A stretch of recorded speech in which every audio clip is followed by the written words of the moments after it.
Bomono Brida Diga, Popo Dana, the Bomataman, a lane Senzamiro, Eri Bawaga Neviro, Lumia on Juza Jambu, Lulam Lula, Bawa Lika Dea, Padea, Bawazora, Sagaloniga, Nalone no. Davi melebe bago ne wa lonja da the lone dwada down mayau de boguri amyaji bago ne wa lo ne nalong ne davi me da the lone dwada ro mayau solo de rebe ga bawa yabi melebe maware duri amyaji be sanda mabiwa Mana Brida ye. Ria nebedo mayau de demia, Wayanda Mapit de demia, Bomono alum de Jayare Sura, Sanda Bibiro de Doyara Mobuno, Sandari Mapiwa Bene. Gomalo Jene Ojin, Gomalo Jene Najin, Gomadrijin, the Jin, 3 video Brida ye, Kusanda Mapia Bene. Koga Pijinaga Mojimbu Manajimbu Matejimbu Mayala Kupichin and Piela Sanda Mabi Bene Pomono de Dwara Erimade Jagala Malebe Brida Yebuane Badavido Lugenare Pijinare Mjula Lugena Yayala Pichin and Piela Eraboa Aja di bawah ne pada biro sisi pokok deka ni biro boy debego miu pun soja. Biasa biar wajah orang muda bidika tombo. Akau longo cila ini be di bawah ne pada de tiari ji biasa biar ho. Biasa biar lezat ngawa ho kere tiari alo yang beridai alongo jinjola yang tiar lemiu tiar benemiu. Bawa pita ye, bawa pitjang ye, bawa chouya ye, bawa choujang ye, dawe shi ye. Era ko tissa li ba lo khora be. Bawa pita ne pada bi ro di bawa blu phit nida ro, ba phit nida ro lo bawa ye aphit man ko thi aung Myat Swa Bhuya ni myo son thong bi ro bhong do ko ho de. Eri bawa ba jaung phit ta le ajaung ko le sha pya.ပြောလိုက်တော့ဘုန်းတော်ပရိသတ်တွေသိတဲ့စကားနဲ့ပြောတော့သမုဒိယသစ္စာနဲ့ဒုက္ခသစ္စာပေါ့နော်ပြီးတော့ပရိသတ်ရေဘဝဖြစ်တာရှိတယ်လို့ဘဝချုပ်ရဆိုတာလည်းပဲရှိတယ်ဘဝဖြစ်ကြောင်းဆိုတာရှိတယ်လို့ဘဝချုပ်ကြောင်းဆိုတာလည်းပဲရှိတယ်ဘုရားရှင်ကိုရောမြတ်ကြီးကိုယ်တိုင်ရှာဖွေပြီးတော့ဒီသစ္စာတရားတွေကိုသိမြင်အောင်အထုတော်မူပြီးသက္ကလဘဝချုပ်ရပြည့်တဲ့និရောဓသစ္စာနဲ့ဘဝချုပ်ကြောင်းပြည့်တဲ့မဂ္ဂသစ္စာမြတ်စွာဘုရားဟောလားမဟောဘူးလားဟောဒီဘဝကြီးကသိရေးကြည့်တာရှင်းတော့ကပုဂ္ဂိုလ်တွေကလည်းပဲမြတ်စွာဘုရားဟောကြားတော်မူတဲ့အဲ့ဒီတရားတော်တွေကိုအကိုအကံပြုပြီးတော့အဓိပ္ပာယ်တွေအမျိုးမျိုးဖွင့်ဆိုကြတယ်ပေါ့နော်ဘဝဆိုတာတိုက်ပွဲပါပရိသတ်ရေဘဝဆိုတာပါလေတိုက်ပွဲဆိုတော့ပရိသတ်ရေသူနိုင်ကိုနိုင်ဘက်ကွဲအောင်တိုက်ရတာမဟုတ်လားအေးညံ့တဲ့သူကတော့အဲ့ဒါရှုံးမယ်ဘဝထဲရောက်လာတာကတိုက်ပွဲထဲရောက်လာတာလို့ဘုံဘုံတို့အမြဲတမ်းနားလည်ပြရမယ်တိုက်ပွဲထဲရောက်လာရင်သတိတော်ရှိရမှာနော်အဲ့ဒါသတိနေတဲ့ပုဂ္ဂိုလ်သတိမေးလျော်တဲ့ပုဂ္ဂိုလ်ကတော့ဘဝတိုက်ပွဲရှုံးတာပဲဘာတွေနဲ့တိုက်နေရတာလဲကိလေသာယံသူဘာယံသူလဲရှိလားမရှိဘူးလားပြီးတော့ပရိသတ်ရဲ့လောကရန်ရဲ့ရိုက်ခတ်မှုတွေကိုရှိလားမရှိဘူးလားအေးအဲ့ဒီလောကရန်နဲ့ပတ်သက်လာရင်တော့ဘဝကိုပင်လယ်ကြီးနဲ့ပြောတာကပို့ပြီးတော့ကောင်းဘဝဆိုတာပင်လယ်ကြီးနဲ့တူတယ်တဲ့ဒီကနေ့ပင်လယ်ထဲထွက်သွားတော့ဩဘဝဆိုတာပင်လယ်ကြီးနဲ့တူတယ်ဆိုတဲ့အဓိပ္ပာယ်တွေနှလုံးသွင်းမိ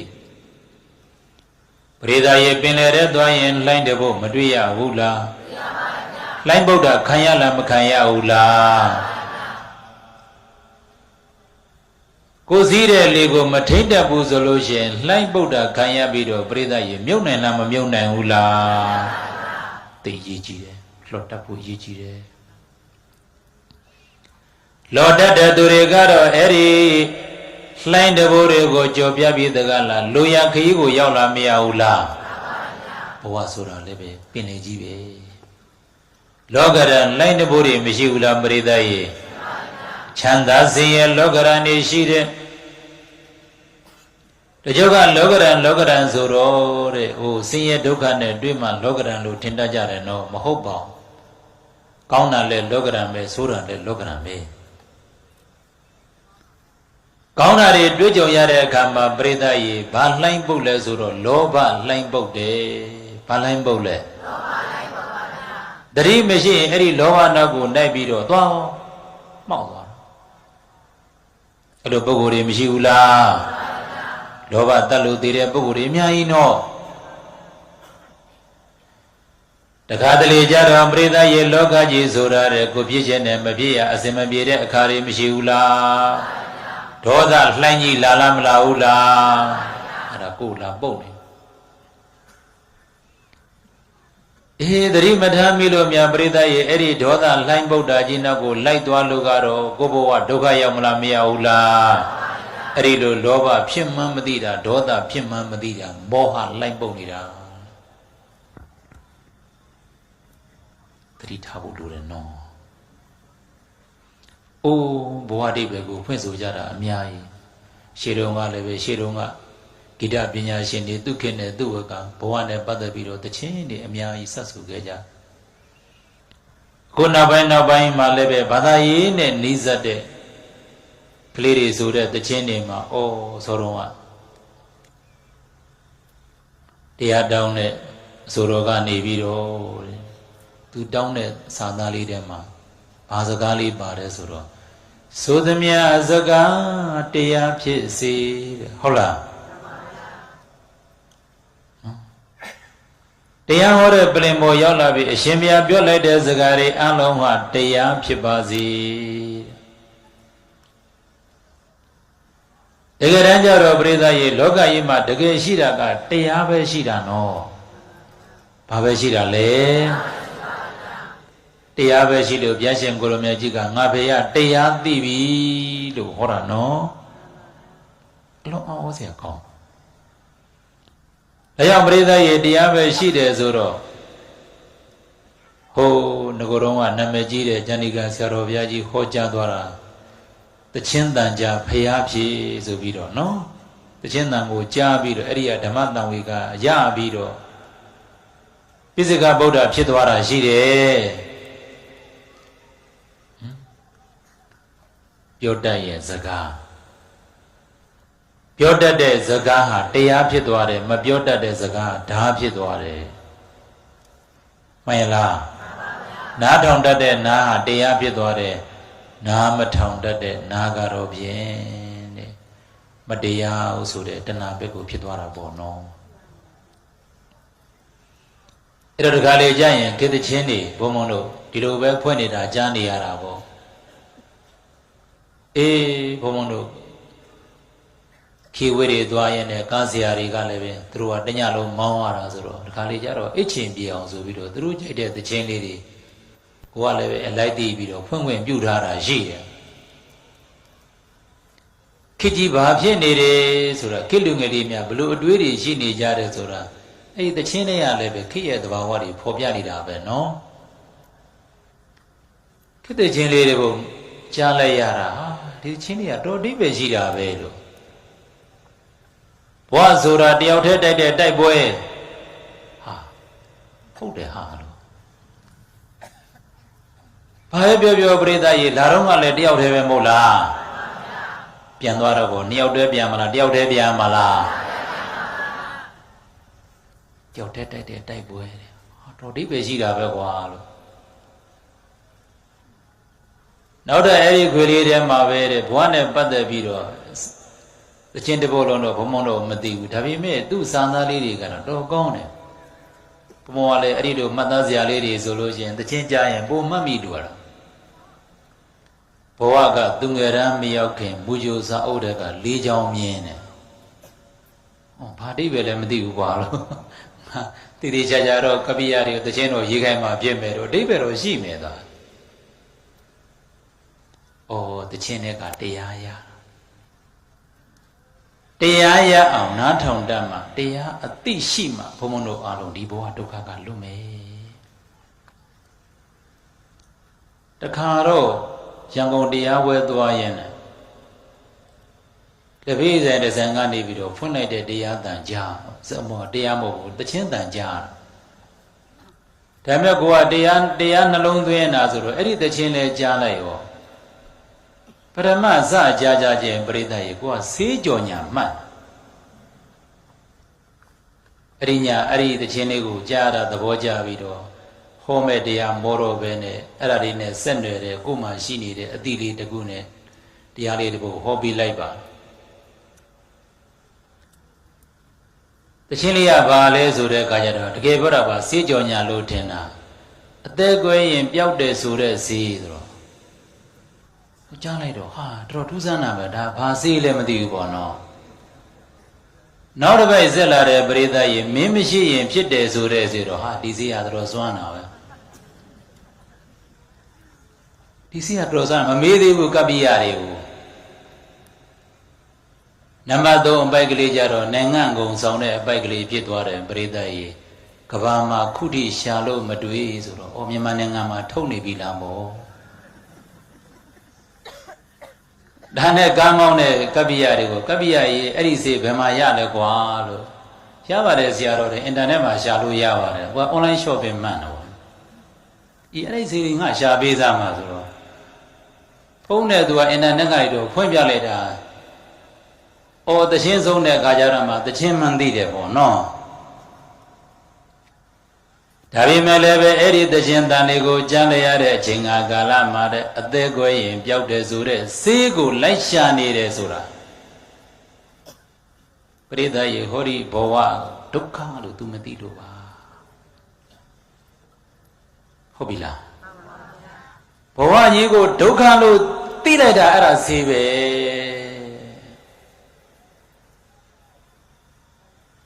အော်ကြည်စမ်းကိုခံစားနေရတဲ့ဒုက္ခကိုအတွက်ဆေးဖြစ်နေမှာအဲ့တော့ဘုရားရှင်ကိုရောမြတ်ကြီးကလေသဗ္ဗညုတဉာဏ်တော်ရှင်ကြီးပြည့်သေးလေးရောက်တယ်အလွန်ဉာဏ်ကြီးတော့သုံးလိုက်တဲ့စကားလုံးကအလွန်ကြစ်လက်တယ်ဒုက္ခကလွတ်ဖို့ရတယ်စကားလုံးတစ်လုံးနဲ့သုံးတယ်ဒုက္ခသစ္စာပရိသတ်ရေဘာသစ္စာဒုက္ခသစ္စာပြောကြည့်ပါဦးဒုက္ခနောက်မှာပါလေးပါလေဘုံမတို့အလုံးဒုက္ခတော့အရင်တော့လည်းဒုက္ခအခုလည်းဒုက္ခနောင်လည်းဒုက္ခလာမှာအဲ့ဒီဒုက္ခကလွတ်ချင်ရင်တဲ့လွယ်ပါတယ်သစ္စာဉာဏ်ဘာဉာဏ်လဲသစ္စာဆိုတာအမှန်သိတာလားအမှန်သိတာလားအေးမင်းကိုဒုက္ခကိုကိုဘတာကိုဒုက္ခကြီးပါလားလို့သိလိုက်ပါအဲ့လိုမှန်အောင်သိလိုက်ခြင်းဟာမင်းအဲ့ဒုက္ခကလွတ်မြောက်ခြင်းပဲ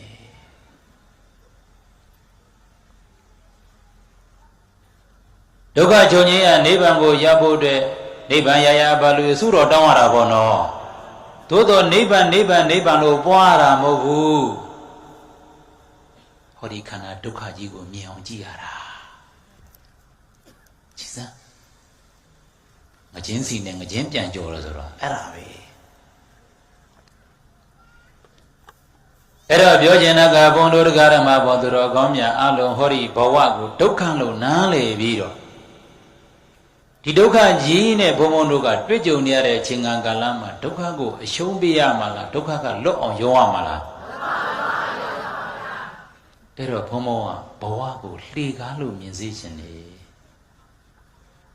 ဘဝဆိုတာလှေကားပါဘဝဆိုတာဘာလဲလှေကားပါဗျာကိုဖျားဘက်ကိုတက်တဲ့လှေကားမရှိဘူးလားရှိပါဗျာအေးလှေကားဆိုတာပရိသတ်ရဲ့အထက်ကိုတက်ဖို့နော်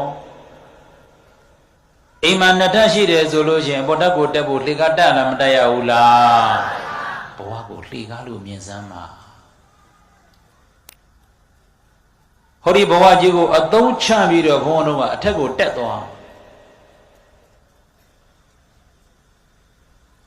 ဘဝကိုကောင်းကောင်းအသုံးချနိုင်တဲ့သူတွေကတော့ဘဝကလွတ်မြောက်သွားတာပဲဘဝကိုအမှန်တိုင်းမမြင်ကြတဲ့သူတွေကြတော့အဲ့ဒီနင်းရမယ်လေကားကြီးကိုမနင်းပဲနဲ့ခေါင်းပေါ်တင်ညီးနေစင်ញက်လိုက်တာသွားပြီဟမ်စင်ញက်လိုက်တာစိတ်ဆင်းရဲလိုက်တာလို့အဲ့ဒီလိုညှဉ်းညူလိုက်တာနဲ့ကိုနင်းရမယ်လေကားကြီးကကိုခေါင်းပေါ်ရောက်သွားပြီအဲ့တော့ပရိသတ်ကြီးဒုက္ခဘဝကြီးဖြစ်တဲ့အတွက်ဘဝတစ်ခုရဲ့လို့ဖြစ်လာဒီဒုက္ခတွေတွေ့ရမလားမတွေ့ရဘူးလားတွေ့ကိုတွေ့ရမှာအဲ့ဒီလိုတွေ့လာတဲ့အခါကျရင်အဲ့ဒီဘဝဒုက္ခတွေဆိုတာပရိသတ်ရဲ့စိတ်ညစ်ခံပြီးတော့စဉ်းစားရမယ့်အရာတွေမဟုတ်ပါဘူးနင်းတက်သွားရမယ်တိကတိလှုပ်သွားအဲ့ဒီအသိဉာဏ်လေးမှန်မှန်ကန်ကန်ရသွားရင်ဘုံဘုံတို့ပရိသတ်တွေကဘဝတောက်လျှောက်ဘဝတက်လန်းဖြစ်သူတို့ညာလေလှေကားဆိုတာတော့ရှိပြီလှေကားတွေထောင်မယ်လှေကားပေါ်တက်သို့တော့အဲ့ဒီလှေကားကိုထောင်ကျင်နဲ့ထောင်လို့မရဘူးတက်ချင်နဲ့တက်လို့မရဘူးဟိုဒီလှေကားကိုတီတီငိမ့်ငိမ့်နဲ့ခိုင်ခိုင်မာမာနဲ့ထောင်ထမ်းနိုင်မှုရတဲ့အောက်ခြေခုံခိုင်ဖို့လိုတယ်။ဘာခုံခိုင်ဖို့လို့အောက်ခြေခုံမခိုင်မဲနဲ့ပရိသတ်ရေလေကားကြီးသွားထောင်ရင်အဲ့ဒီလေကားပြုတ်ကြမလားမပြုတ်ကြဘူးလား။နံပါတ်1ခုံခိုင်ဖို့လိုတယ်။ခုံခိုင်သွားပြီဆိုရင်လည်းပဲခုံရှိအောင်နဲ့မရဘူးနော်။အဲ့ဒီပုံမှာအထက်တက်ဖို့လေကားထောင်အောင်မလားမထောင်အောင်လား။ထောင်ထားတဲ့လေကားတော့ရှိပြီဒီအတိုင်းကြည့်နေအထက်ရောက်ပါမလားတဲ့ရဒါပေမဲ့လည်းပဲတက်ရင်နဲ့ပြုတ်ကျနိုင်တဲ့အန္တရာယ်ရှိလားမရှိဘူးလားပြုတ်မကြအောင်လေသတိထားရမယ်အပိုင်း၃ပိုင်းအောက်ချီခုန်ခိုင်းရမယ်ဘဝလေကားကိုတက်ရပြုတ်မကြအောင်လေသတိထားမယ်အဲ့ဒီ၃ချက်နဲ့ပြည့်စုံရင်အဲ့ဒီပုဂ္ဂိုလ်ကသွားရောထိတ်ဆုံးရောက်ဒါနဲ့ပတ်သက်ပြီးတော့ဘုံဘုံတိပကြောင်တကြောင်တောင်းဝန်ယူထားရတော့အနည်းကလည်းအဲ့ဒီကြောင်လေးထည့်ပြောပါပြည့်ရဆိုလို့ရှိရင်ဘုံဘုံကြောင်ကိုအဲ့ဒီနိုင်ငံမှာအလုပ်လုပ်နေကြတဲ့ညီငယ်တွေအကိုတွေလာကြအလူတွေလာလို့ဘုံဘုံတို့ကသူတို့အတွက်စိတ်ပိုင်းဆိုင်ရာတွေစိတ်ဓာတ်ဆွမ်းအားတွေပေးရတယ်မိဝေဖဝေနေရတာဆိုတော့လေအဲ့ဒီတော့ကဘုံဘုံပြောခဲ့တဲ့စကားလေး၃ခုအဲ့ဒါလေးကိုချီးကမ်းပြီးတော့ဘဝလေကားဆိုတဲ့တရားလေးကိုပို့ဖို့ချင်ပါတယ်ဘုံဘုံတို့အားလုံးဒီဘဝဖြစ်နေကြတာကိုနော်အလုံးစုကြည့်ရအောင်ကိုပျော်ရွှင်မှုကိုဖန်တီးစိတ်ကြီးဝင်တာများဓမ္မိုးထားရာမမှားစေနဲ့ကိုပျော်ရွှင်မှုကိုဖန်တီးစိတ်ကြီးဝင်တာများဓမ္မိုးထားရာမမှားစေနဲ့နံပါတ်1ကကိုပျော်ရွှင်မှုကိုဖန်တီးနံပါတ်1ကဘာလဲသိရေးကြည့်တယ်လာတော့ငါလည်းတယောက်တည်းတော့လက်တွဲကိုကဖောမပါဘူးဥစ္စာချင်းဒီတကိုဒီဒီပြန်သွားတော့လက်တယောက်တည်းတော့လက်တွဲခေါ်ကဖောမပါဘူးဥစ္စာချင်းဒီတကိုဒီဒီလာပြီးတော့နမသွားသေးခင်ချိန်လေးတည်းမှာဝန်းကျင်ခဲ့တဲ့နှောင်ကျိုးတွေ့ကြမလိုဒေါသလိုလောဘနဲ့ဘဝရိပ်မြုံကာကျိုးဆုံးခဲ့ကံကိုမိုးချုပ်လက်တွဲဖြုတ်ကတုတ်တုတ်စောလျင်ခရင်နေသည်တို့တွင်ဧည့်သည်တွေကြီးပါရကားမိုင်လာပရိသတ်ဆိုရအောင်တယောက်ထဲလားတယောက်ထဲသာပြန်ကသွားရမှာမခေါ်ပဲလားမနှင်ပဲသာပြန်ကသွားရမှာ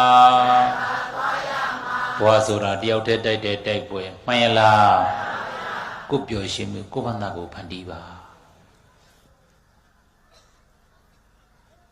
အဲ့တော့ဘယ်လိုအခြေအနေမျိုးမှာပဲဖြစ်ဖြစ်ကိုယ့်ဘဝကိုပျော်ရွှင်အောင်နေပါ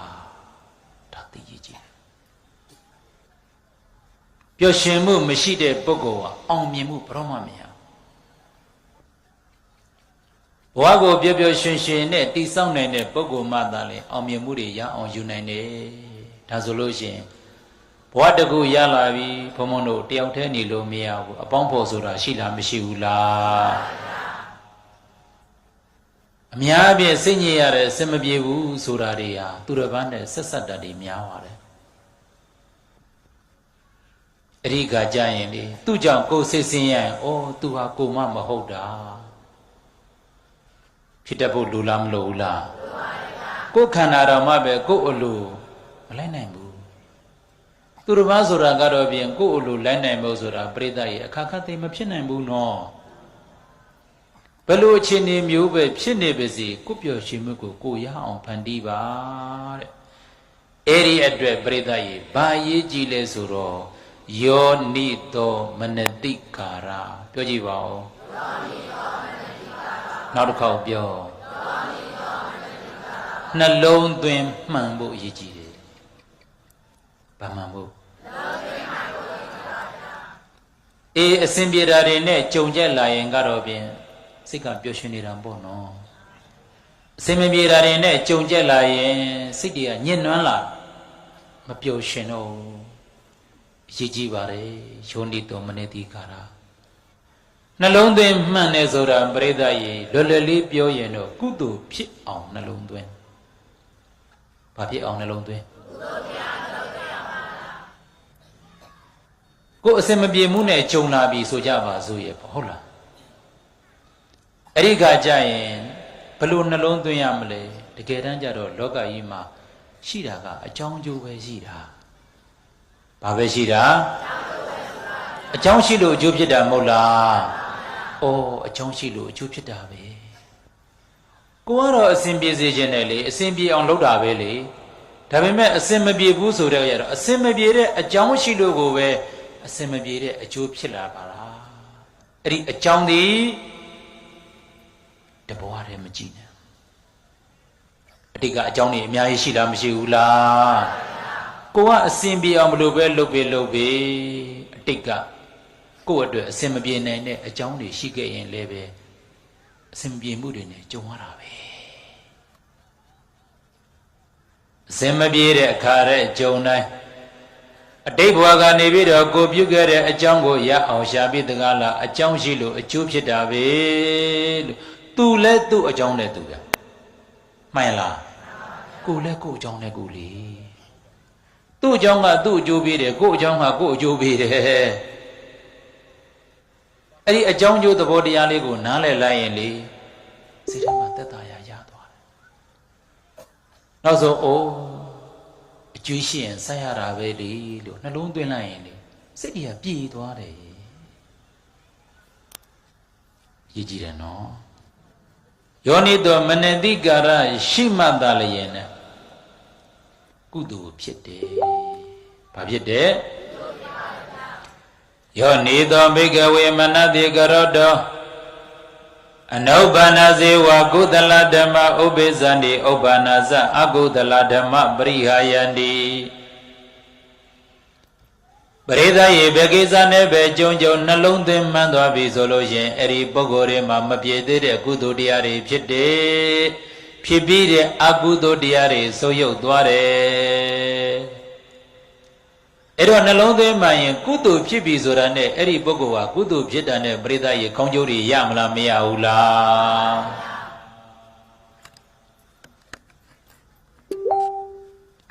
အဲ့တော့ဒါနဲ့ပတ်သက်ပြီးတော့ဘုံဘုံကအဲ့ဒီပြပရဲ့အတွေ့အကြုံတွေဘုံဘုံနဲ့လည်းဆွေမျိုးမကင်းပါဘူးဘုံဘုံရွာကပါ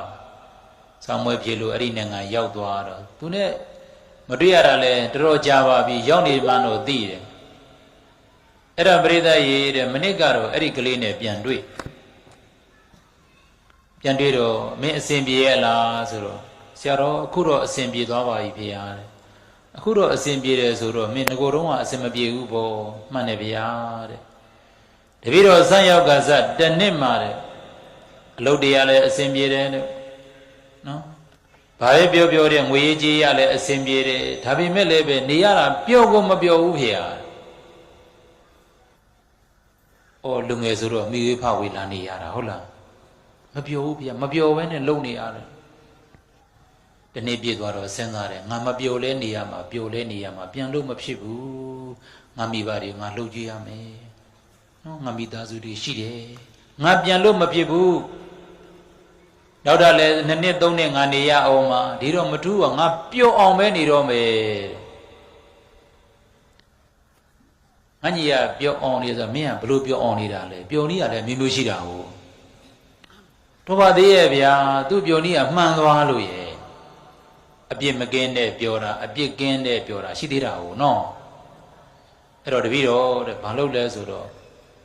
အဲ့ဒီနိုင်ငံကဘာသာစကားကိုတပည့်တော်တက်အောင်သင်တန်းတက်စနေတင်းဝင်နေပြည့်ရမယ်အခါမဲ့သင်တန်းရှိတယ်အဲ့သင်တန်းကြီးလိုက်တဲ့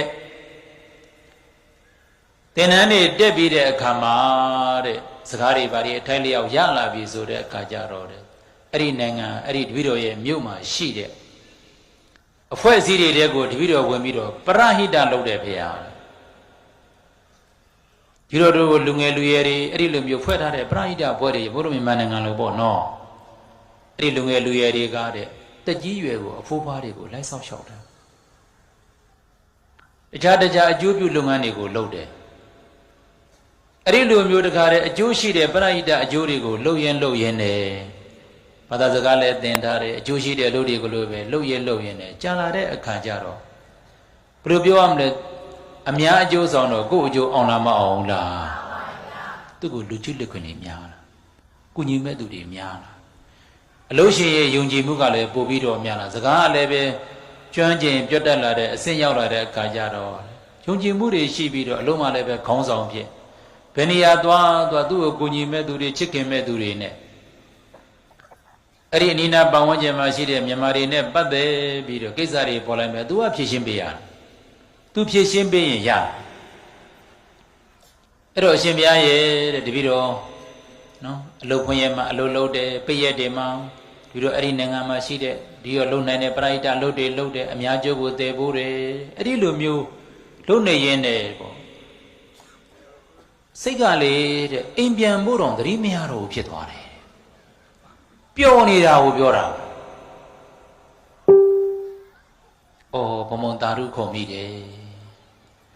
ဘာပြောသူ့ရဲ့ဘဝကိုပျော်ရွှင်အောင်တိဆောက်တဲ့နည်းဟာအကျိုးရှိတဲ့နည်းနဲ့တိဆောက်သွားတာလေပရိဒတ်လုပ်တယ်ဆိုတော့ဘယ်နေရာပဲလုပ်လို့အကျိုးရှိလားမရှိဘူးလားအပြစ်ကင်းလားမကင်းဘူးလားသောပေါ်ရလားယောနိတော်မနတိကာရာဘာပါလဲပရိသတ်နှလုံးသွင်းမှန်ဖို့အရေးကြီးတယ်။ဘာမှန်ဖို့အရေးကြီးအလုံးစုံရအောင်ဘဝလေကဘလူထားကိုထားတဲ့အတိုင်းတရားမယ်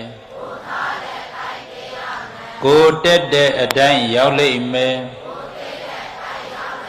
မခံရင်လည်းကျိုးတတ်တယ်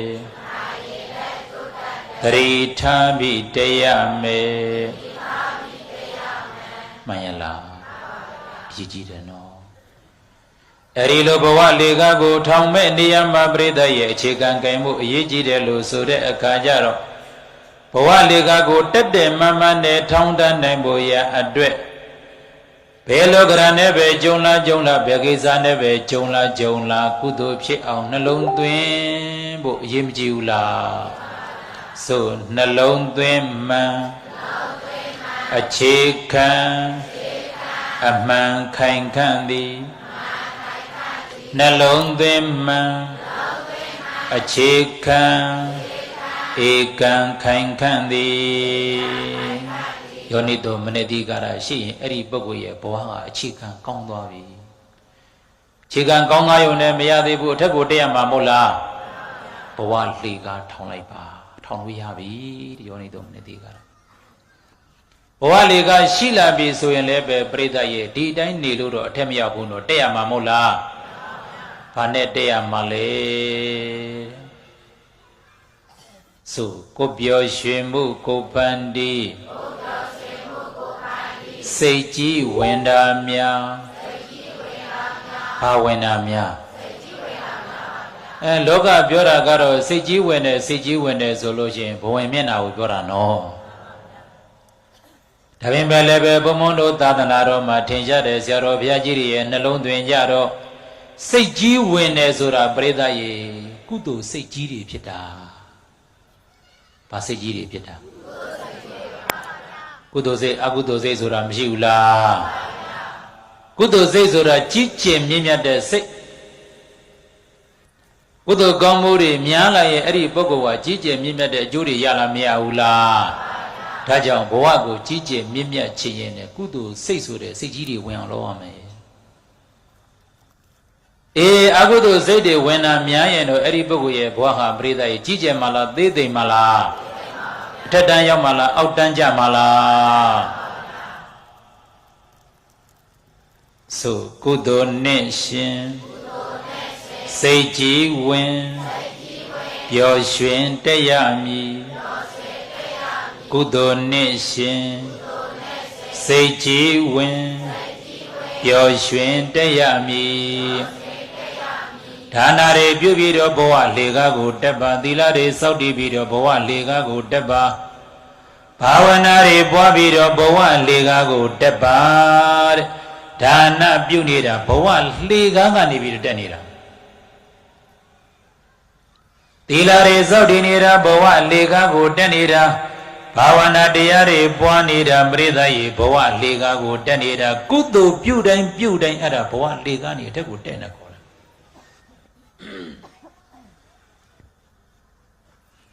တယ်အဲ့ဒီလိုကုသိုလ်ကောင်းမှုတွေပြုဘဝလေကားကိုတက်ရင်တပည့်တော်တို့ကဘယ်ရောက်မှလဲဖေဟာဒီကနေ့ရွှေနန်းတောင်တကဘာလုံးဇရီတော်မြတ်ကြီးရဲ့ရင်ပြင်ပေါ်ရောက်နေကြတာဟုတ်လားမြတ်စွာဘုရားတခင်ကိုရောရှင်မြတ်ကြီးရဲ့ခန္ဓာကိုယ်တော်ကြီးမှာ32ပါးသောလက္ခဏာတော်ကြီးနဲ့80သောလက္ခဏာတော်ငယ်ဆိုတာပရိသတ်ရေမပါဘူးလားအဲ့ဒီလက္ခဏာတော်ကြီးငယ်သွဲသွဲနဲ့ဖွဲ့စည်းတော်မူရတဲ့အလွန်တရားမှာတင့်တယ်သတ်ပဲတော်မူလာတဲ့ဘုရားရှင်ကိုရောမြတ်ကြီးရဲ့ရူပကာယတော်32ပါးသောလက္ခဏာတော်ကြီးထဲမှာနံပါတ်1လက္ခဏာကသုပ္ပတိဋ္ဌိတပါဒအတာလက္ခဏာတဲ့ဘုရားရှင်ကိုရောမြတ်ကြီးရဲ့ခြေပေါ်အားတော်နှစ်ဖက်ဟာပရိသတ်ရေကိုယ်အိမ်မှာပြန်ပြီးတော့ကြည့်တမလင်ကိုခြေပေါ်အားတော်နှစ်ဖက်ပက်လက်အနေထားနဲ့သွားပြီးတော့သိချကြည့်ဗဂတိဘုရားရှင်ကိုရောမြတ်ကြီးရဲ့ခြေပေါ်အားတော်နှစ်ဖက်တည်တယ်ပြည့်ဖြိုးညီညာနေရတယ်ပိန်နာချိုင်းတာမရှိအောင်တော့နာလိန်နာကောက်တာမရှိအောင်ဘုဗ္ဗပကြီးပညာရှင်တွေကအနုပညာသဘောအရကုတ်ပြီးတော့ဇွဲရင်ဇွဲမယ်ဗဂတိဘုရားရှင်ကိုရောမြတ်ကြီးရဲ့ခြေဖွားတော်ကပြေးပြီးတော့ညီးနေတယ်အဲ့ဒီလက္ခဏာဘာကြောင့်ရတာလဲဆိုတော့အလုံးဆိုရအောင်ဘဝညီညာဘုရားမှာရှိတာဘာကြောင့်လဲကုသိုလ်အလုပ်နောက်မဆုတ်အာထုတ်ခဲ့လို့ပဲကုသိုလ်အလုပ်နောက်မဆုတ်အာထုတ်ခဲ့လို့ပဲပရိသတ်ရေဘယ်လို့နောက်မဆုတ်ခြေသာတို့ငါဘုရားရှင်ကိုရောမြတ်ကြီးသည်လေးသိခြင်းနဲ့ကဘာတသိန်းကာလပတ်လို့အလောင်းတော်ဘဝနဲ့ဒါနစတဲ့ပါရမီတွေပြည့်ခဲ့စဉ်ချိန်ကာလတုန်းကကုသိုလ်မှန်ရဲ့နဲ့ဘယ်တော့မှနောက်မဆုတ်ဘူးကုသိုလ်လုပ်ကိုဘယ်တော့မှနောက်မဆုတ်ခဲ့ဘူးအသက်သေးရင်သေသွားပါစေဒီကုသိုလ်အလုပ်ကိုနောက်မဆုတ်ခဲ့ဘူးတဲ့လုံရင်းနဲ့သေရင်သေသွားပါစေကုသိုလ်လုပ်ကိုလုံးမဲ့ဆိုပြီးတော့ရည်မှန်းချက်ထားပြီးတော့သွားတယ်ဂျာထဲမှာသူကိုတတ်ဖို့အတွက်တတ်နေတဲ့ပုဂ္ဂိုလ်တွေစောင်းရင်စောင်းလိမ့်မယ်သို့မဟုတ်ခေစကားနဲ့ပြောဓာတောင်ကျော်မိပင်လည်းဖြတ်မယ်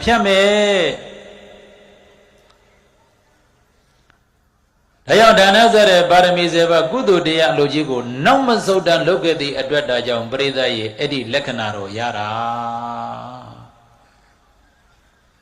ဒါကြောင့်ဘုရားရှင်ကိုရောမြတ်ကြီးရဲ့ပြည့်ဖြူးညီညာတဲ့ခြေဘဝနှစ်ဘက်ကိုတွေ့ရတဲ့မှာဘုံဘုံတို့ပရိသတ်တွေကဘု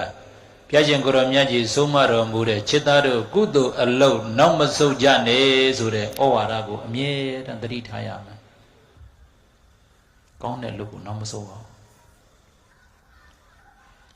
အဲဒီလိုကောင်းတဲ့လူကိုနောက်မဆုတ်ဘဲနဲ့ကုသိုလ်လုပ်တွေကိုလုပ်ရင်ဘယ်လိုအကျိုးကျေးဇူးရတယ်ဆိုတာသင်จิตသားတို့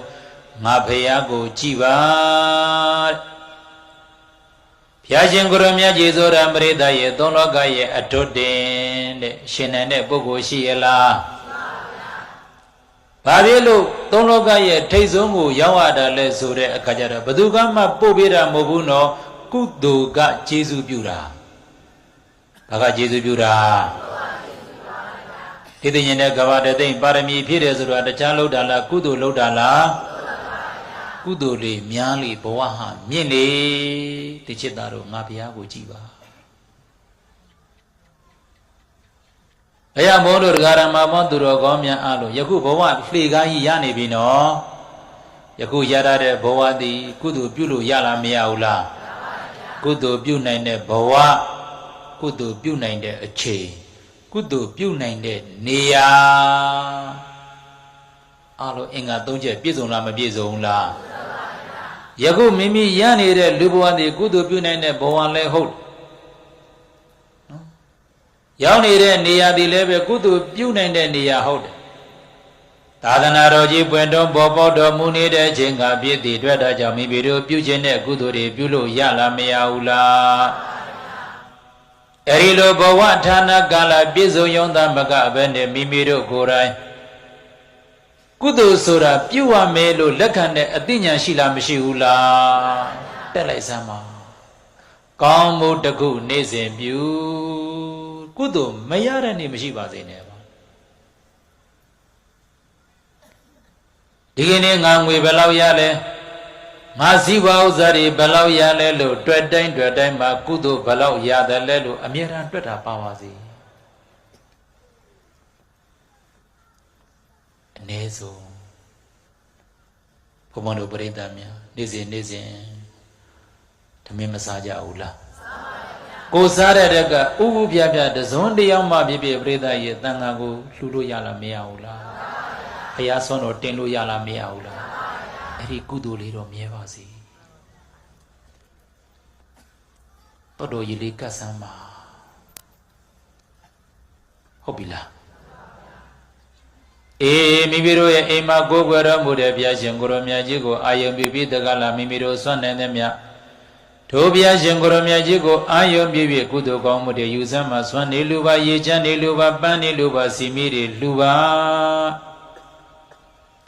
တကြတဲ့ဗျာနဲ့မြတ်မဲ့ဝပရိသတ်ရဲ့ကုသိုလ်ကောင်းမှုတွေကိုနေ့စဉ်ပြုသွားရမယ်ဒါကသာသနာတော်နဲ့ပတ်သက်တဲ့ကုသိုလ်သာသနာနဲ့ဆွေမျိုးဆက်တဲ့ကုသိုလ်ပေါ့နော်လောကအနေအချင်းပြောမယ်ဆိုရင်လည်းပဲပရိသတ်ရဲ့ကိုမာတဲ့ကျေးဇူးကြီးလားမိနေဖဆိုတာရှိလားမရှိဘူးလားမိဘတွေကိုပြစ်ထားမှလားလှုပ်ကြွေးရမှလားမမိပါနဲ့ကိုယ်မှမိသားစုကြီးတဲ့မိသားစုရဲ့အပေါ်မှာတရားနဲ့အညီပြုစုပါဆောက်ရှောက်ပါကိုယ်ပတ်ဝန်းကျင်ရဲ့ကျေးဇူးကိုပြုပါနေ့စဉ်ပရိသတ်ရဲ့အဲ့ဒီလိုမျိုးကုသိုလ်ကောင်းမှုတွေဒါနပဲဖြစ်စေသီလပဲဖြစ်စေဘာဝနာပဲဖြစ်စေပရိသတ်ရဲ့ကုသိုလ်ကောင်းမှုတွေကိုနေ့စဉ်ရအောင်ပြုလို့ဆောင်ရွက်သွားတဲ့ပုဂ္ဂိုလ်ဒီအဲ့ဒါဘဝလှေကားကိုတက်နေတာတက်နိုင်တဲ့လောက်ပရိသတ်ရဲ့အဲ့ဒီပုဂ္ဂိုလ်ဟာအထက်ရောက်မလားမရဘူးလားကာမဝါဇရာကုသိုလ်ရူပဝါဇရာကုသိုလ်အရူပဝါဇရာကုသိုလ်လောကုတ္တရာကုသိုလ်တဲ့အဘိဓမ္မာသင်္ကြန်သင်တဲ့ပုဂ္ဂိုလ်တွေအဲ့ဒီလောက်ပြောရင်သိပြီကိုပြုတဲ့ကုသိုလ်ဒီကာမဝါဇရာကုသိုလ်ဆိုလို့ရှိရင်ဟောဒီကာမဝါဇရာဘုံမှာကောင်းကျိုးချမ်းသာတွေရပြီးတော့ဒီလိုမျိုးလောကအကျိုးတွေရမှာပေါ့နော်ကိုပြုတဲ့ကုသိုလ်ကရူပအရူပကုသိုလ်ဆိုလို့ရှိရင်ပရိသတ်ရဲ့မဲကိုကုသိုလ်တွေဖြစ်တဲ့အတွက်ပြမာတွေဖြစ်မယ်ပေါ့ကိုရတဲ့ကုသိုလ်ကလောကုတ္တရာကုသိုလ်ဆိုလို့ရှိရင်ပရိသတ်ရဲ့အဲ့ဒါဒုက္ခကြုံငြိမ်းအနိဗ္ဗာန်ကိုမျက်မှောက်ပြုပြီးတော့ဘဝကလွတ်မြောက်ပြီကုသိုလ်တန်တဲ့ဘဝကိုမြင့်တင်နိုင်တဲ့အရာဖြစ်တယ်နှစ်ချက်ပြီးသွားပြီနော်ယောနိတောမနတိကာရနဲ့ဘဝကိုအခြေခံအောင်တည်ဆောက်ပါဘ ဘယ်ကိစ္စနဲ့ပဲကြုံရကြုံလာဘယ်အကြောင်းအရာနဲ့ပဲကြုံလာကြုံလာကုသိုလ်ဖြစ်အောင်နှလုံးသွင်းနိုင်တဲ့စိတ်ကလေးလေ့ကျင့်ပေးအကြောင်းရှိလို့အကျိုးဖြစ်တာပဲဟုတ်ပြီလားလောကကြီးဆိုတာကိုဖြစ်ခြင်းနဲ့မဖြစ်ရဘူးဘာပဲပြောပြောပြီးတာလဲပြီးသွားပြီလေပိုကောင်းအောင်ပဲငါလုပ်မယ်ပိုကောင်းအောင်ပဲကြိုးစားမယ်စိတ်ကိုလေမြဲတာပြုပြင်သွားအတ္တနာဓမ္မယန္တိပန္တိတာကိုဆုံးမနိုင်မှာပညာရှိမိုင်လာပရိသတ်ရေအဲ့လိုဆုံးမပြီးတော့နှလုံးသွင်းမှန်အောင်ပြုလို့ဆောင်ရွက်တာကဘဝဆိုတဲ့လှေကားကြီးကိုတက်တက်မတ်မတ်နဲ့ပြုတ်ကြမသွားအောင်အခြေခံကိုခံအောင်လုပ်တယ်ခေါ်တယ်ပြီးသွားရင်ဘဝလှေကားကိုဒါနာသီလဘာဝနာနဲ့တက်အဲ့ဒီလိုတရင်နဲ့ပရိသတ်ရေတဲ့အောက်ကိုပြုတ်ကြမတ်သွားအောင်တဲ့တတိထားဖို့မလိုဘူးလားနောက်ဆုံးစကားလေးပြောကိုပြောရွှင်မှုကိုပန္တိစိတ်ကြီးဝင်တာများတန်ဖိုးထားရမမစေနဲ့နံပါတ်3ကတန်ဖိုးထားရမမစေနဲ့အဲ့တော့ဒီတန်ဖိုးထားမှုနဲ့ပတ်သက်ပြီးတော့ဘဝမှာကြီးပွားတိုးတက်ပြီးတော့အောင်မြင်ခြင်းတဲ့ပုဂ္ဂိုလ်ဖြစ်ခြင်းပါတယ်ဆိုလို့ရှိရင်တန်ဖိုး4ခုထားရမယ်တန်ဖိုးဘယ်နှခုဒါစက္ကသုတ်တံမှာမြတ်စွာဘုရားကိုယ်တိုင်သေချာဟောပါပါဠိလိုပြောတော့ပတိရူပဒေသဝန္တသဗ္ဗရိတုပါနေတေယအတ္တသမ္မာပဏိတိပုဗ္ဗေဇကတပုံညတာအဲ့ဒါလေးကိုမှတ်မိလွယ်အောင်တန်ဖိုး4ခုထားပုံလေးအလုံးဆိုရအောင်နေရာကိုလည်းတန်ဖိုးထားမိတ်ဆွေကိုလည်းတန်ဖိုးထားကိုလည်းတန်ဖိုးထားကုသိုလ်ကိုလည်းတန်ဖိုးထားတန်ဖိုးထား၍တန်ဖိုးယူတန်ဖိုးရှိတဲ့လူဘာရှိတဲ့လူဘာဖြစ်လို့တန်ဖိုးရှိတယ်တန်ဖိုးထားလို့ဘာထားလို့နံပါတ်1ဘဝကိုကြီးပွားတိုးတက်ပြီးတော့တန်ဖိုးရှိတဲ့လူဖြစ်ခြင်းပါတယ်ဆိုလို့ရှိရင်နေရာကိုတန်ဖိုးထားရမယ်ဘာကိုတန်ဖိုးထားကိုနေတဲ့နေရာလေးကိုတန်ဖိုးထားပါဘုံဘုံတို့ပြုခဲ့တဲ့ကံအားလျော်စွာတဏှာရံမှာတော့နေရလိမ့်မယ်နော်တော်မှာနေရမှာလားမြို့မှာနေရမှာလားတဏှာမှာတော့နေရမှာဘယ်နေရာမှာပဲနေရကိုနေတဲ့နေရာလေးကိုတန်ဖိုးထားပါတဲ့ကိုရောက်နေတဲ့နေရာကိုနေရတဲ့နေရာတွေငကိုကတန်ဖိုးရှိပြီးသားနေရာဆိုလို့ရှိရင်ကိုကြောင့်တန်ဖိုးမကြပါစေနဲ့အဲ့ဒီတန်ဖိုးတွေကိုထိန်းရမယ်အကယ်၍တန်ဖိုးမရှိသေးဘူးတန်ဖိုးတွေနည်းနေတယ်ဆိုလို့ရှိရင်တန်ဖိုးတွေရှိလာအောင်များလာအောင်ကြိုးစားရမယ်ဘာဖြစ်လို့လဲကိုနေရပြီပဲလေဟုတ်ပြီလားအဲ့တော့ဆရာတော်ကြီးတစ်ပါးရဲ့အဆုံးအမလေးဘုံဘုံသဘောကျတကယ်ကမ္ဘာသာသနာပြုဆရာတော်ကြီးရဲ့နှလုံးသွင်းမှာတချို့ကတော့ကွာတဲ့ရေကြီးရမျက်နှာကရှာပြီးတော့နေကြတယ်ဆိုတာရှိတယ်တဲ့တို့ကတော့ကွာတဲ့ရောက်တဲ့နေရာမှာရေမကြည်ရေကြီးအောင်လုပ်တယ်ကွာတဲ့မျက်မနှုတ်ရင်လည်းမျက်နှုတ်အောင်စိုက်တယ်ကွာတဲ့ဘာကိုဒီနေရာမှာနေရပြီပဲလေမှန်လားပရိသတ်ရေငါနေရာဘာဖြစ်တယ်ညာဖြစ်တယ်ပြောစရာမလိုကိုနဲ့ထိုက်တန်လို့ရခဲ့ပြီပဲတန်ဖိုးရှိအောင်လုပ်ရမလားမလုပ်ရဘူးလားအရေးသိကြည့်တာဆိုကိုနေရာအားတန်ဖိုးထားကြီးပွားတိုးတက်မည်နံပါတ်2ကိုဘဝကြီးပွားတိုးတက်ပြီးတော့တန်ဖိုးရှိတဲ့လူဖြစ်ခြင်းပါတယ်ဆိုရင်မိတ်ဆွေကိုတန်ဖိုးထားရမယ်ဘာကိုတန်ဖိုးထားဆိုရအောင်မိတ်ဆွေကောင်းအောင်တန်ဖိုးထားကြီးပွားတိုးတက်မည်မိတ်ဆွေကောင်းအောင်တန်ဖိုးထားပရိယာဘုရုတန်ဖိုးထားအဲ့တော့မိတ်ဆွေကောင်းဆိုတော့ဘုံဘုံတို့ရဲ့ဘဝမှာပထမဥဆုံးဘဝရဲ့လို့ဖြစ်လာရင်ယေရှုစပ်ရဲ့မကုံနိုင်သောမိတ်ဆွေကောင်းသည်တခြားလားအမေနဲ့အဖေလားမ မိဘကိုတန်ဖိုးထားမလားမထားရဘူးလားကိုမှမိသားစုရှိမိသားစုကိုတန်ဖိုးထားမလားမထားရဘူးလားကိုမှညီကိုမောင်နှမပတ်ဝန်းကျင်တွေရှိလားမရှိဘူးလားတန်ဖိုးထားရမလားမထားရဘူးလားကိုကြောင့်ကိုမိဘစိတ်မစင်းရဲစေနဲ့ကိုကြောင့်ကိုမိသားစုဒုက္ခမရောက်စေနဲ့ကိုကြောင့်ကိုပတ်ဝန်းကျင်အကျိုးမဲ့မဖြစ်စေနဲ့အဲ့ဒီတန်ဖိုးထားတဲ့စိတ်ကလေးရှိနေအဲ့ဒီဘုရဲ့ဘဝမကြတော့အဲ့လိုမှမဟုတ်ဘဲနဲ့တန်ဖိုးမထားဘူးကွာဆိုရင်ပြုတ်ဆိုပြုတ်ကြမယ်အဲ့ဒါအရေးကြီးတယ်နော်ဆိုမိတ်ဆွေကောင်းအားတန်ဖိုးထားကြီးပွားတိုးတက်မည်နံပါတ်3ကိုဘဝကြီးဝါတိုးတက်ပြီးတော့တန်ဖိုးရှိတဲ့လူဖြစ်ခြင်းပါတယ်ဆိုလို့ရှိရင်ကိုတန်ဖိုးထားရမယ်ဘသူတန်ဖိုးထားပါဠိလိုအတ္တသမ္မာပဏိတိဆိုရအောင်မိမိကိုအားတန်ဖိုးထားကြီးပွားတိုးတက်မည်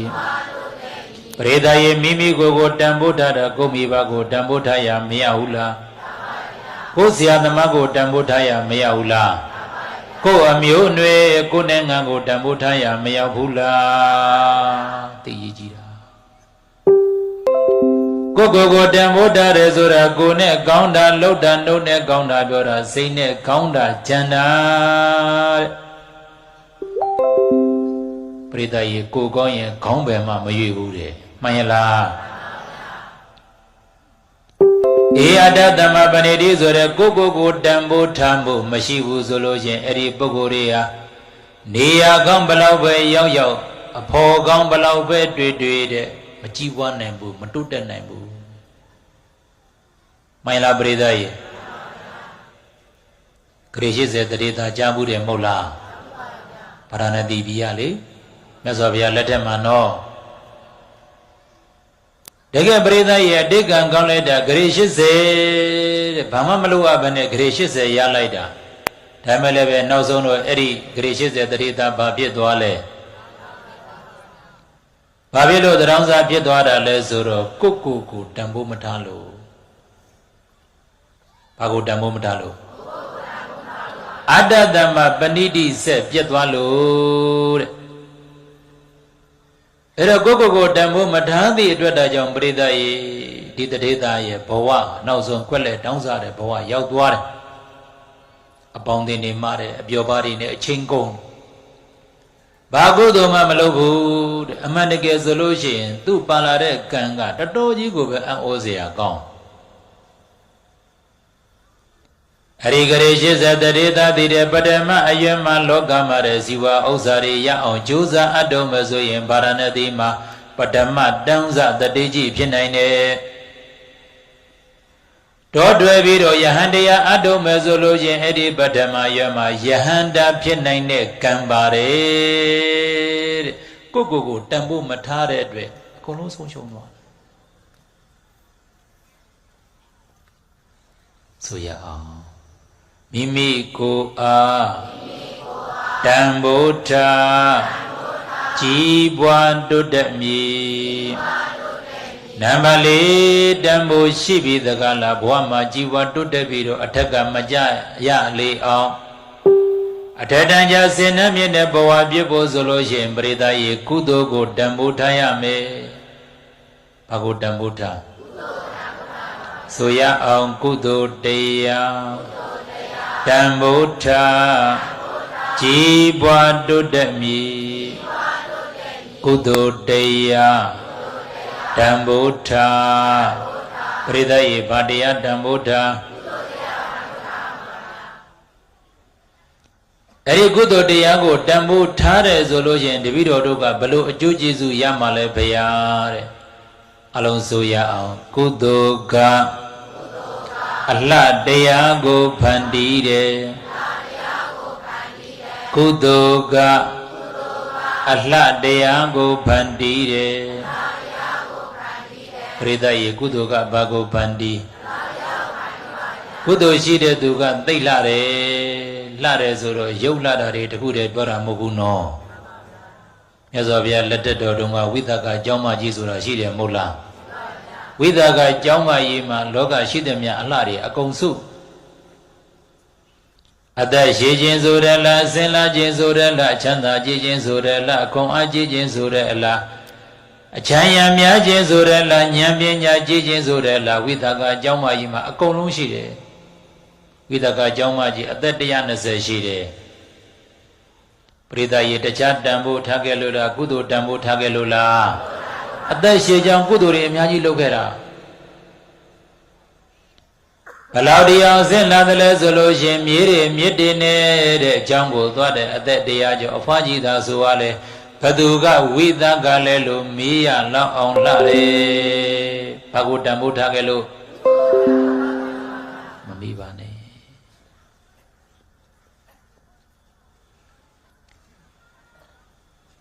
ချမ်းသာလိုက်တာတဲ့ဝိသကကိုယ်တိုင်ကလည်းချမ်းသာတယ်သူ့ရဲ့အဖို့မင်းတကတတိဆိုလို့ရှင်ဘလောက်သုံးသူပစ္စည်းတွေကမကုန်ဘူးတဲ့ရွှေရငွေတွေနဲ့သွားယူနောက်နေ့ကျပြည့်နေမှာအမိတာဘောဂတတိလို့ခေါ်တယ်ဩစရာဘုံကံရဲ့အရာ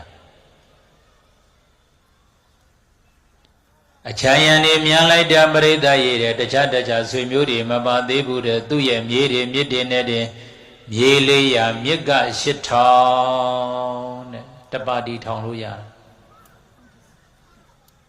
အလိမ္မာတွေကြီးပဲ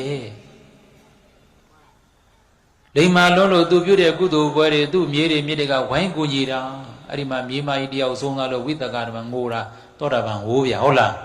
နှမျိုးချမ်းရံများကြောင်ကုသိုလ်တွေလုပ်ခဲ့တာနော်ခေါ်အားကောင်းလိုက်တာတဲ့စင်ပြောင်၅စီအားရှိတယ်တဲ့ဘုံကံအရာနော်မယုံမရှိနဲ့ညာဘလကောင်းလဲဆိုလို့ရင်ပရိသတ်ရဲ့9နှစ်သမီးအရွယ်တကဝိသကကြောင်းအမဖြစ်လာမဲ့အဲ့ဒီဝိသကလေ9နှစ်သမီးရွယ်တကသောတာပန်ဖြစ်ခဲ့တာပါပရိသတ်ရဲ့ဘာကိုတန်ဖိုးထားခဲ့လို့ဆိုကုသိုလ်ကအလှတရားကိုဖန်တီးတယ်ကုသိုလ်ကဘာကိုဖန်တီးဖန်တီးသူရှိရင်ဖြစ်စည်းသူရှိလားမရှိဘူးလားဆိုရအောင်အကုသိုလ်ကအလှတရားကိုဖြစ်စည်းတယ်ပရိသတ်ရဲ့အကုသိုလ်ကဘာကိုဖြစ်စည်းရောင်လို့တော့မှအကုသိုလ်တွေသွားမလို့မိစေနဲ့ဟုတ်လားဘဝအလှပြတ်တတ်တယ်အဲ့ဒီလိုတန်ဖိုးတွေထားပြီးတော့နေမယ်ဆိုလို့ချင်းအဲ့ဒီပုဂ္ဂိုလ်ဟာတက်တလောက်အထက်ကိုရောက်နေပြီပြန်မချတော့ဆိုတန်ဖိုးထားတာမမှားပါသေချာတက်ရမည်တန်ဖိုးထားတာမမှားပါသေချာတက်ရမည်ဘဝလေကတရားတော်ဗာတရားတော်ဘဝလေကတရားတော်ပါဗျာဒီကနေ့ရွှေနန်းတောင်တကဘာလုံးသာသနာပြုဌာနကြီးမှာဘုန်းမတို့လွန်ခဲ့တဲ့3နှစ်ကရောက်လာတန်းနေကုန်ဆုံးသတ်တော်မယ်နော်ဆရာတော်ဘုရားကြီးတွေရဲ့ဆရာသမားတွေရဲ့မေတ္တာတရားကိုခံယူပြီးတော့ညီတော်လေးအရှင်ကေမာစာရအိနိယဣဒနာနဲ့ပဒန်းဆက်ပန်းပြီးတော့ဒီနေရာကိုသူရောက်လာတယ်။အော်အခုတော့ဘဝလေကားကြီးထောင်လိုက်ပြီ။အိနိယဣဒန်ရောက်ရှိလာတဲ့အချိန်ကာလမှာလွန်ခဲ့တဲ့3နှစ်ကျော်ကဒီလိုမြင်ကွင်းမဟုတ်သေးဘူးနော်။အခုပြောင်းလဲသွားတယ်။သူကိုယ်တိုင်သူ့ရဲ့ဘဝကိုယောနေသောမနတိကာရဒီနေရာကိုဆရာသမားကငါ့ကိုပေးအပ်တဲ့တာဝန်ပေးတယ်။ဘာပဲပြောပြောဟောဒီနေရာကိုအကြောင်းခံပြီးတော့ငါကိုယ်တိုင်လည်းပဲကုသိုလ်တရားတွေတိုးပွားအောင်ကြိုးစားအထောက်မယ်တရားဓမ္မတွေကိုလည်းပဲကုသိုလ်တွေရအောင်သာသနာပြုနေတဲ့နေရာပြည့်အောင်ကြိုးစားအထောက်မယ်ဆိုပြီးတော့ဒီစိတ်ကူးတွေအမြဲတမ်းဖြစ်နေတာပရိသတ်ရဲ့နှလုံးသွင်းမှားတာလားနှလုံးသွင်းမှန်တာလားအဲ့ဒီယောနိသောမနတိကာရကသိအရေးကြီးတာပါတော်တော်ရေးကြီးတာနော် ယောနိတော်မနတိကာရနဲ့ပတ်သက်ပြီးတော့ဒေသနာတော်မှာအရေးကြီးကြောင်းကိုတည်တည်ချာချာပြောတာဒါကြောင့်ဘုံဘုံတို့လေမနဲ့မိုးလင်းအိယာကထပြီးဆိုတာနဲ့ဘုံဘုံတို့ဘဝမှာအတိတ်ဘဝတုန်းကလို့ကိုကဒီကျောင်းကံတွေလှူခဲ့တာတွေအဲ့ဒီကုသိုလ်တွေကိုနဲလားမသိဘူးလို့ဓမ္မစရိယတွေဘာတွေပြီးတော့ကျောင်းရတယ်ကျောင်းကောင်းကောင်းမရအောင်နောက်တာကျောင်းတွေလာပြီးတော့လှူတဲ့မြေပဲရတဲ့ကျောင်းမပါဘူးအိုးငါဒီဘဝကျောင်းတွေကမလှူခဲ့လို့ဖြစ်မယ်ဟုတ်ပြီလားသူများအပြစ်မမြင်နဲ့ကိုယ့်အပြစ်ကိုပြန်ရှာရတယ်အဲ့တော့ဘာလို့လဲဆိုတော့မနဲ့အိယာကနိုးတာနဲ့ငါဒီနေရာမှာဘာကြောင်းကြီးဆောက်လို့မှစိတ်ကူးရတယ်ကြောင်းယူကြည့်ပြီးတော့လေဖြစ်တာမဖြစ်တာနောက်တာကုသိုလ်ဖြစ်အောင်နှလုံးသွင်းတာဒါယောနိတော်မနတိကာရပဲဒီနေရာမှာတော့ဘာစောက်ကြီးငါစောက်မယ်ဒီနေရာမှာတော့ဘာတွေလုပ်မယ်ဆိုကောင်းတာတွေတွေးတာတွေးယုံနေတော့ဘယ်ဖြစ်မလဲပေါ့နော်နောက်ကလည်းပဲကိုကစရဏလိုက်ရဘုရားကုံဘွားပဋ္ဌာန်းရွတ်မေတ္တာပို့အဝဇ္ဇရာကောင်းတယ်ဘဝမချဘူးပရိသတ်ရေဒီယောနိတော်မနတိကာရလေးကုသိုလ်စိတ်တွေဖြစ်သွားပြီးတော့အတိတ်ကလည်းပဲရှိလာခဲ့တဲ့ကုသိုလ်တွေနဲ့ပေါင်းစပ်ပြီးတော့အဲ့ဒီလိုမျိုးကိုစိတ်ကူးခဲ့တဲ့နေရာတွေကတကယ်ကိုပဲဖြစ်မြောက်လာတာကိုတွေ့ရတယ်ဖြစ်နိုင်စရာမရှိဘူးလို့ထင်ရတဲ့နေရာဖြစ်ကိုဖြစ်သွားတယ်ဒါကြောင့်စိတ်ကူးတယ်ဆိုရင်ကောင်းတဲ့စိတ်ပဲကူးပါနော်ဖြစ်မဖြစ်အဲ့ဒါကိုဘဝယူကိုမိသားစုဘဝကိုပေါင်းရင်တော့ကောင်းအောင်ပဲတွေးပါဒီကနေ့ညီတော်တွေအရှင်ကိမာစာတာအဲ့ဒီယောနိတော်မနတိကာရခိုင်မာတဲ့အထက်ကိုတက်ဖို့ရန်တဲ့ဘဝလေးကားကုန်ခိုင်ခိုင်မာမာရှိသွားလို့ဒါဘုံဘဝတရားအမြင်နဲ့သုံးသပ်ကြည့်တာဟုတ်လားအဲ့ဒီလိုစိတ်ကူးရှိအောင်သာမကပဲနဲ့ဒီကနေ့တကယ်ကိုပဲသံဃာတော်တဲ့မှတ်တိုင်တွေဖြစ်အောင်ဆိုပြီးတော့ကြိုးစားအထုတ်ဩစေရ3နှစ်တာကာလအတွင်းမှာဘဝလေးကားကိုထောင်ပြီးတော့တရားဓမ္မတွေဒါနတွေပြုသီလတွေစောင့်တည်ဘာဝနာတရားတွေပွားများနေအောင်သူကိုယ်တိုင်လည်းပဲအဲ့ဒီဒါနသီလဘာဝနာကုသိုလ်ကောင်းမှုယဟန်တို့တွေစောင့်တရားတော်သီလသွားတိပညာသိက္ခာသုံးပါအကျင့်တရားတွေနဲ့ပရိသတ်ရေဘဝလေးကားကြီးကိုထောင်ပြီးတော့တက်သွားလိုက်တာဒီကနေ့မြတ်ဝါထင်နေတွေ့မြင်ရပြီအဲ့ဒီလိုတက်သွားပြီးတော့နေတဲ့ဘဝလေးကားကြီးကနေပြီးတော့အောက်ကိုပြုတ်ကြမယ်ပြုတ်မကြရလေအောင်ညီတော်လေးရဲ့စိတ်ကူးစိတ်တန်းတွေကိုဘုံဘုံရဲ့ဒီဒေသနာတော်ရသုံးသပ်ကြည့်လိုက်တဲ့ချိန်ကာလမှာပဋိဓုပါဒေသဝါဒသူနဲ့ထိုက်တန်လို့ရလာတဲ့ပဋ္ဌာန်းစေပါလာတဲ့ဟောဒီနေရာကိုပရိသတ်ရေတန်ဖိုးထားလားမထားဘူးလားတန်ဖိုးထားလို့ပရိသတ်ရေတန်ဖိုးရှိတဲ့လူတွေလုံနေတာပေါ့ဆရာသမားကပေးရတဲ့တောင်းဝန်ကြေးဖို့အောင်ထမ်းဆောင်ခြင်းဟာသာသနာတော်ကြီးကိုတိုးတက်ကြောင်းဒီကြောင့်ကံပြားတွေကိုကြီးပွားအောင်တိုးတက်အောင်ဆောင်ရွက်ခြင်းကဆရာသမားကိုတန်ဖိုးထားရမရဘူးလားတရားဓမ္မတွေကိုတန်ဖိုးထားရမရဘူးလားဩမိတ်ဆွေကောင်းကိုတန်ဖိုးထားလို့ဒီလူတွေလုပ်တာအဲ့ဒီလိုမျိုးဒီနေရာကိုတန်ဖိုးထားတယ်ဆရာသမားမိဘတရားဓမ္မတွေကိုတန်ဖိုးထားတယ်ဆိုတာကိုတန်ဖိုးထားတဲ့စိတ်မရှိလို့လားရှိလို့လားကိုမှတန်ဖိုးမထားတဲ့သူကဘယ်သူမှတန်ဖိုးမထားတော့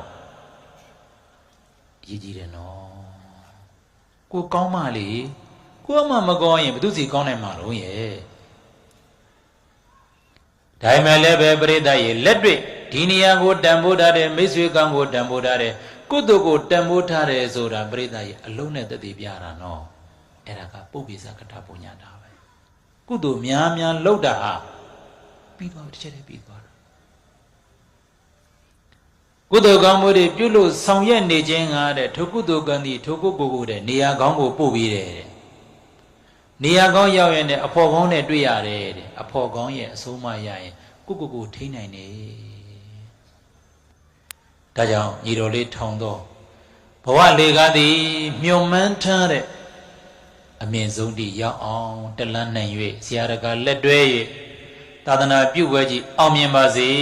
လို့စန္ဒပြုရင်းနဲ့ဘဝလေကားလို့အမည်ရတဲ့တရားလေးဒီမှာပဲဏိဂုံးချုပ်ပါပြီအလုံးဆိုရအောင်ဘဝလေကားဘယ်လိုထားကိုထားတဲ့အတိုင်းတရားမယ်ကိုတက်တဲ့အတိုင်းရောက်လိမ့်မယ်မခိုင်ရင်လည်းကျွတ်တတ်တယ်သတိထားပြီးတရားမယ်နှလုံးသွင်းမှန်အခြေခံဧကံခိုင်ခံ့သည်ကုသိုလ်နှင့်ရှင်စိတ်ကြီးဝင်ပျော်ရွှင်တရမည်တံပိုးထားရာမမှားပါသေချာတရမည်မဟာဝကနဝိရတိဒကနာတိတာယိသောစရိတရတိဝယမေယတခနောဝပတိမာတိတောဘေကဝေဘုရုဘာရတုံလဘကိုကျုံလရညောင်ကံတွေကောင်းကြသည်ဩသူတော်ကောင်းပေါင်းတို့ဝတ္တမကံကံကောင်းထောက်မှလူဘဝ၌ဒုလဘသာသနာခြင်းငါကိုကျုံပြလညတင်သူတော်ကောင်းများတို့သည်ခန္ဓာကျုံငယ်ပြတော်ယခုလိုဘဝလေကားကြီးရပြီအခြေခံကောင်းပြီးတက္ကလာဓနတိလဘာနာကုသိုလ်ကောင်းမှုတွေပြုဘဝလေကားကတက်တံမိုးထားတဲ့စိတ်တွေနဲ့မြင့်တဲ့မြင့်တဲ့ဘဝတွေရောက်အောင်ဘဝဒုက္ခကလွတ်မြောက်အောင်ကျင့်ကြံတဲ့ခွင်ကောင်းအကာကောင်းကြီးကိုမဝိရာတေတကျွလက်ဘကမသွားစေလက်ကြမကိုလင်ဟိမကျွလက်၍တိုင်တုံးပေသင်လာပါ၏ခန္ဓာတေတဇာကဧကပြောရှင်ကနဲ့လူရမပိချင်းဤသောကာလကိုကုံလုံးညကုန်သောသူတို့သည်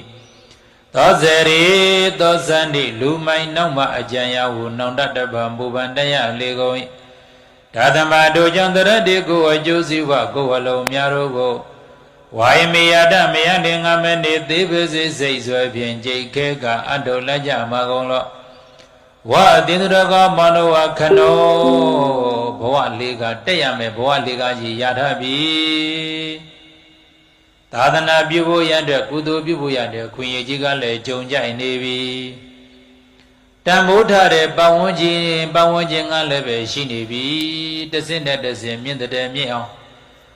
လက်ရှိရတဲ့ဘဝလေးကနေပြီးတော့ဒါနသီလဘာနာကုသိုလ်ကောင်းမှုတွေပြုကြပြီးတက္ကလာအမြင့်ဆုံးအမြတ်ဆုံးအရိယသူတော်ကောင်းတွေရဲ့ဘဝအမြင့်ဆုံးမြတ်ဆုံးလောကီချမ်းသာလောကုတ္တရချမ်းသာတွေကိုရနိုင်တဲ့ခွင်ကောင်းအကာကောင်းကြီးသည်